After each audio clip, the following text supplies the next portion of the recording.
Totoo po ba na meron kayong natatanggap na 5 million buwan-buwan from PCSO? At bukod pa po dyan, meron pa po kayong natatanggap na 10 million pesos kada buwan from the Office of the First Lady. Bukod pa po dyan, di pa po tayo natatapos. Meron pa pong 10 million every month na binibigay sa PCO from the Office of the Executive Secretary. Meron din pong nakapagsabi sa akin na meron kayong napakalaking vault sa PCO na lalagyan ng pera. Kung ako po ba'y magpapadala ng tao ngayon dun para mag-inspect for the existence of a big vault na naglalaman at sisidlan ng pera, pwede niyo po bang i-confirm or i-deny ang existence ng vault na yon na lalagyan ng pera? Kaya hindi ako naniniwalang hindi na mo problema sa pera ang PCO dahil napag-alaman ko rin, if you can confirm, nagme-maintain po tayo ng 4 na head vloggers who are receiving 75,000 pesos monthly. At yung bawat head vlogger na yon ay merong, kumbaga downline o meron siyang sinusupervise na 10 vloggers who receive about 10 to 50,000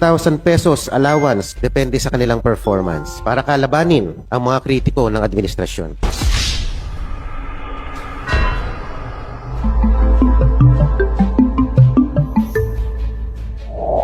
During the budget hearing for the PCO, sinabi ko baka yung GAO na yan, GAOs na yan pati yung contract of service personnel, ayan yung mga keyboard warriors ng PCO na madiin naman na itinanggi ng ating secretary.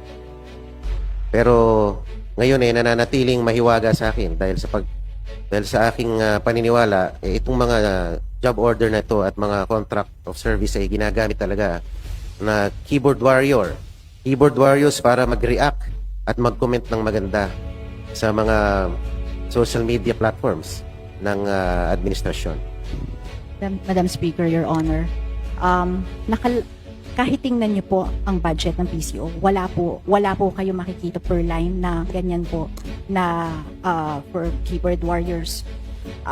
Lahat po, we still contend that kung ano man po ang nakikitang mga likes, these are organic likers po sa mga social media. Wala rin pong ginagamit ng mga reactors. Alam niyo naman po ngayon, masyadong mainit po ang social media.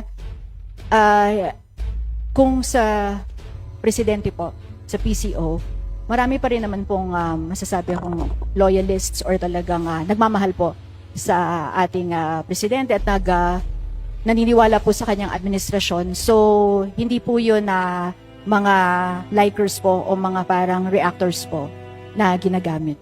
Mache-check niyo po yan sa item. Wala pong ganyan po sa sinasabi niyong mga reactors po, Your Honor.